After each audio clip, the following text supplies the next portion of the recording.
हरे कृष्णा। ओम नमः भगवते वासुदेवाय। ओम नमः भगवते वासुदेवाय। ओम नमः भगवते वासुदेवाय। नारायणं नमस्कृतं नरं चैव नरोत्तमं देवीं सरस्वतीं व्यासं ततो जयमुदीरये। नष्टप्रायेषु अभद्रेषु नित्यं भगवत सेवया भगवती उत्तमश्लोके भक्ति भवति नैष्ठिके। कृष्णाय वासुदेवाय देवकी नन्दनाय च नन्दगोपकुमाराय गोविन्दाय नमो नमः। श्रीमद्भागवत स्कंद 7 अध्याय 7 श्लोक संख्या 54 प्रहलाद मातृगर्भे की शिखेছিলেন। दैत्यया यक्षराक्षांसि स्त्रियशूद्रा व्रजौकसं खगा मृगा पापजिरा शांति अच्युतांगतां। শব্দের বলা হচ্ছে দৈত্যরা দৈত্যয়া হে দৈত্যগণ, যক্ষ রাক্ষসিং যক্ষ এবং রাক্ষসগণ, স্ত্রী ও স্ত্রীগণ, শূদ্রা শ্রমিক শ্রেণী, ব্রজ ওকস গ্রামের গোপগণ, খগা পক্ষীগণ, মৃগা পশুগণ, পাপজিরা পাপী জীব, শান্তি হতে পারে হি নিশ্চিত ভাবে অচ্যুততাম অচ্যুত ভগবানের গুণাবলী গতা প্রাপ্ত। অনুবাদে বলা হচ্ছে, হে দৈত্য নন্দন বন্ধুগণ, যক্ষ রাক্ষস নির্বোধ স্ত্রী শূদ্র গোপ পক্ষী পশু এবং পাপী জীবেরাও কেবলমাত্র ভক্তি যোগের পন্থা অবলম্বন করার মাধ্যমে শাশ্বত আধ্যাত্মিক জীবন লাভ করে অমৃতত্ব প্রাপ্ত হতে পারে। খুব গুরুত্বপূর্ণ অনুবাদ।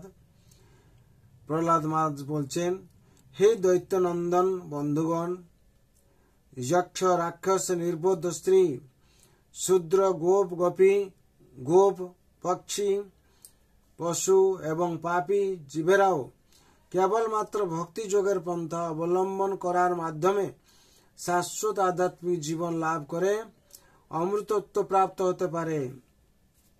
তাৎপর্য: ভক্তদের অচ্যুত গোত্র বা ভগবানের বংশোদ্ভূত বলে বর্ণনা করা হয়।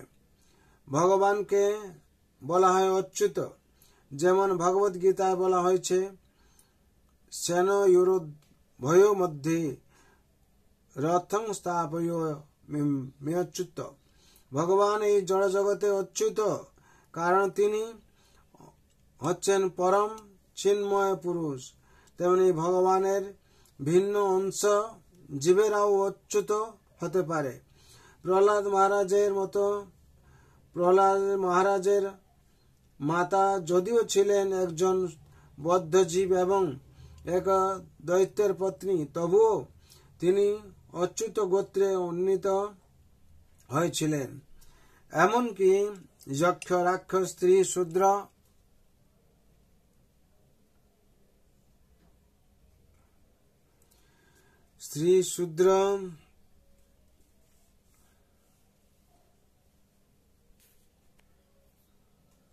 এমনকি যক্ষ রাক্ষস স্ত্রী শূদ্র পক্ষী এবং নিম্ন স্তরের অন্যান্য পশুরাও অচ্যুত গোত্রে উন্নীত হতে পারে। ভগবানের পরিবারভুক্ত হতে পারে, সেটি হচ্ছে পরম সিদ্ধি। শ্রীকৃষ্ণের যেমন কখনো অধঃপতন হয় না, তেমনি আমরা যখন আমাদের আধ্যাত্মিক চেতনা বা কৃষ্ণ ভাবনা অমৃত পুনর্জাগরিত করি, তখন আমাদের আরো এই জড় জগতে অধঃপতন হয় না। পরম অচ্যুত শ্রীকৃষ্ণের স্থিতি আমাদের হৃদয়ঙ্গম করা উচিত। যিনি ভগবদ গীতায় 4/9 বলেছেন, জন্ম কর্ম চমে দিব্যম এবং জবেতি তত্ত্বত তত্ত্বং দেহং পুনর্জন্ম নৈতি মামেতি স অর্জুন।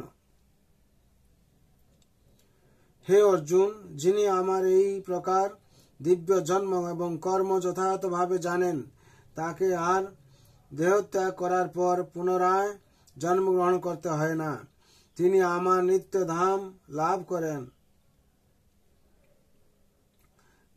করেন। আমাদের বোঝা উচিত পরম অচ্যুতকে, কিভাবে তার সঙ্গে আমরা সম্পর্কযুক্ত হতে পারি এবং কিভাবে আমরা তার সেবা করতে পারি। সেটি হচ্ছে জীবনের পরম সিদ্ধি। শ্রীল মাধবাচার্য বলেছেন, অচ্যুতাতাং চ্যুতি বর্জনম। অচ্যুত তাম শব্দটির প্রয়োগ তাদের সম্পর্কেই হয়ে থাকে যারা সর্বতভাবে ভগবানের সেবায় যুক্ত হয়ে সর্বদা বৈকুণ্ঠ লোকে বিরাজ করেন এবং এই জড় জগতে যাদের কখনো অধপতন হয় না। এখানে 54 নম্বর শ্লোকের তাৎপর্য সম্পূর্ণ হলো। বিশেষ করে আমাদের এখানে শিক্ষা দেওয়া হচ্ছে, প্রহ্লাদ মহারাজ শিক্ষা দিচ্ছেন যে কি ভগবান ভক্তদের অচ্যুত গোত্রে বা ভগবানের বংশোদ্ভূত বলে বর্ণনা করা হয়। ভগবানকে বলা হয় অচ্যুত। যেমন ভগবদ গীতায় বলা হয়েছে, সেন নারুদ্ধ ভয়ের মধ্যে যথা স্থাপয় অচ্যুত। ভগবান এই জড়জগতে অচ্যুত, কারণ তিনি হচ্ছেন পরম চিন্ময় পুরুষ। সেরকম এখানে বিশেষ করে বলা হচ্ছে, আমরা যদি ভগবান রাতুল চরণে আত্মসমর্পণ করি, আমরা ভগবান চরণে আত্মসমর্পণ করি এবং ভগবানের অনুশাসন পালন করি, আমরা অচ্যুত গোত্রে থাকবো। তার জন্য বলেছে শ্রীকৃষ্ণ যেমন কখনো অধপতন হয় না, তেমনি আমরা যখন আমাদের আধ্যাত্মিক চেতনা বা কৃষ্ণ ভাবনা মৃত্যু পুনর্জাগরিত করি, তখন আমাদেরও আর এই জড় জগতে অধপতন হয় না। পরম অচ্যুত শ্রীকৃষ্ণের স্থিতি আমাদের হৃদয়ঙ্গম করা উচিত। তারপর বলা জন্ম কর্ম চমেম দিব্য বলা আছে, যে কি ভগবান বলছেন যিনি আমার এই প্রকার দিব্য জন্ম এবং কর্ম যথাযথভাবে জানেন, তাকে আর দেহত্যাগ করার পর পুনরায় জন্মগ্রহণ করতে হয় না।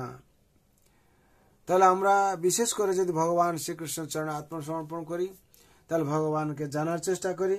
আর ভগবানকে জানতে পারলে আমাদের পুনর্বার এই জন্ম মৃত্যু চক্রে আর ফাঁসতে হবে না।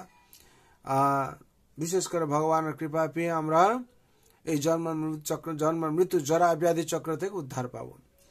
তার জন্য বিশেষ করে আমাদের ধ্যান রাখতে হবে যাতে ভগবান অনুশাসন আমরা থাকি।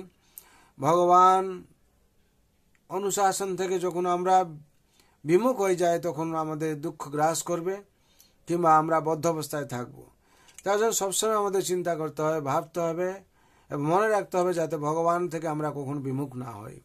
সর্বাবস্থায় আমরা ভগবানের স্মরণ করতে থাকি, এটা অভ্যাস করতে হবে। অভ্যাস মাধ্যমে দিয়ে আমাদের কি হবে, সব কিছু হবে। তার জন্য সবার মঙ্গলের জন্য, শান্তির জন্য ভগবান রাতুল চরণে আমি প্রার্থনা করছি। সর্বে ভবন্তু সুখিনঃ, সর্বে শান্তু নিরাময়, হর্বে ভদ্রাণি পশ্যন্তু মা কশ্চিৎ দুঃখ ভাগ ভবেৎ। হরে কৃষ্ণ কৃষ্ণ কৃষ্ণ হরে হরে, হরে রাম রাম রাম হরে হরে। जय श्रीमद् भागवत महापुराण की जय। जय जगत गुरु शिल प्रभुपाद की जय।